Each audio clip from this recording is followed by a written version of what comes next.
When people think of Rome's fall, they first picture barbarians pouring through the gates, legions coming apart, and poisonous intrigues whispered in marble halls.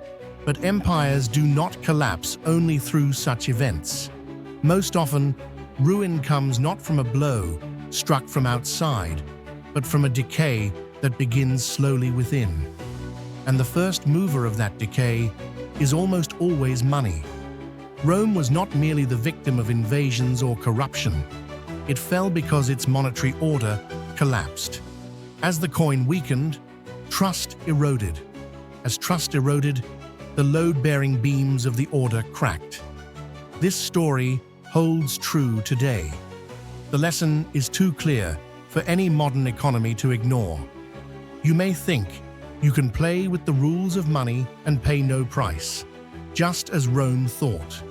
But when money collapses, it's not only the paper that empties out.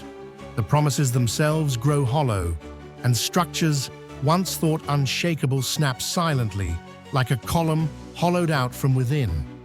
That is why Rome's story is not a closure, but a warning. You may think you can play with money and get away with it. Rome thought so too. Rome's long-term monetary backbone was the denarius. First struck around 211 BCE, it gained wide acceptance thanks to its high silver purity. Its circulation reached across the empire and into cross-border trade. Military pay, commercial collections, and household incomes were organized around this coin. The denarius's reputation was preserved by a mutually reinforcing link between its metal content and Rome's political military capacity. Money underpinned power, power underpinned money.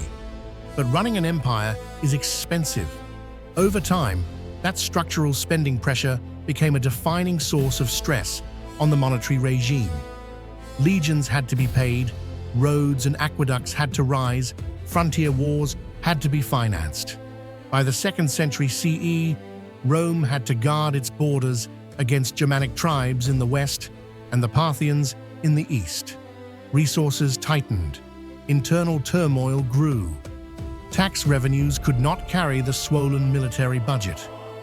Emperors reached for the old trick: debase the money. Instead of asking the people for more taxes, which always triggers backlash, they began reducing the silver in the denarius. The numbers tell the story on their own. Under Augustus, the denarius's silver content was around 95%. By the time of Caracalla, it had fallen to about 50%. Under Gallienus, it dropped below 5%. A coin that had once been nearly pure silver ultimately became a thin plating. People noticed the change, saw it with their eyes, felt it in their purses. Then, inflation knocked at the door. Money was no longer stable. Prices rose very fast. Grain that cost 1 denarius yesterday now cost dozens today. This was no abstraction. It shattered ordinary lives. Soldiers, trying to douse the fire of the cost of living, demanded higher pay. Merchants refused hollowed-out coins and demanded either barter or gold. As trust melted, town markets reverted to direct exchange, and as confidence shrank, emperors printed more and more worthless money, hoping that quantity would substitute for value. It was a vicious circle, the recurring rhythm of countless inflations throughout history. The crisis peaked in the years historians call the crisis of the 3rd century. Between 235 and 284 CE, Rome was sucked into nearly half a century of turmoil.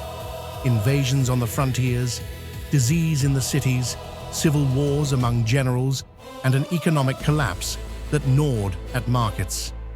Emperors who ascended the throne were sometimes deposed or killed within months. Behind the curtain stood a single common shadow: a broken fiscal system. Taxes were collected in money that was losing value. Farmers abandoned their land and fled. Trade networks snapped apart like joints coming loose one by one. To stay upright, the state grasped at remedies like price controls and compulsory occupational service, but these measures were like wrapping a cracked column with tape. None of them could bear weight. In 301 CE, Emperor Diocletian issued one of the most ambitious texts in history, the Edict on Maximum Prices. From grain to cloth, from livestock to wages, thousands of items were price-fixed from above. The list of penalties for violators ran all the way to death.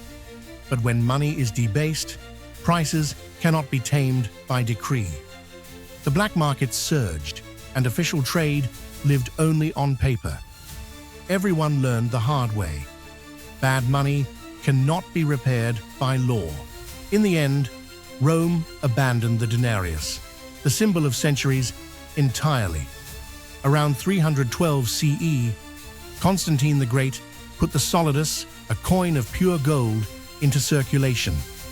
In the Eastern Roman Empire, this new coin became the anchor of trust for centuries. But for the West, it was too late. The debasement of the denarius had already emptied Rome's economic heart, draining the blood that kept the body alive. The armies had turned into an unmanageable burden. The arteries of trade had gone limp. Trust had vanished. Rome's collapse was not a single blow. It was a slow melt spread over years, and the sharpest blade of that melt was the collapse of money. So what does this tell us today? Rome thought it could carry an empire on debased coins. It tried to persuade its people with money that looked the same, but had been hollowed out inside. Modern governments fall for a similar illusion. Printing paper, nudging interest rates, trying to melt debt with inflation. The result is always the same. The people pay the price, wealth erodes, trust collapses. Rome learned this lesson the hard way. History kept singing the same refrain after Rome. Every major inflation episode followed the same pattern. The state covers its costs through money, elites shield themselves, real assets endure, ordinary people are tossed about. After World War I in Germany, the government struggled with Versailles reparations and printed money. Hyperinflation exploded in 1923. A loaf of bread that had cost 1 mark before the war cost hundreds of billions of marks a few years later. People hauled their wages in wheelbarrows, while retirees' savings vanished. Debtors could breathe, savers were erased. Despair sharpened politics and paved the way for Hitler's rise. In Zimbabwe in the 2000s, as debt grew and production fell, the government again printed under pressure. In 2008, inflation reached 89.7 sextillion% per year. Prices were doubling every day. Eventually, the country abandoned its own currency. Developed economies are not immune either. In 1971, the United States left the gold standard. The dollar rested entirely on trust. Debt grew, the money supply expanded, purchasing power eroded quietly. The paper looked the same, the value inside thinned. Today, the danger is global. The next big break may shake not one country, but many, and history always issues the same warning. The worst damage is not borne by elites, but by the millions who rely on their wages and savings. The gist of Rome's monetary lesson is clear.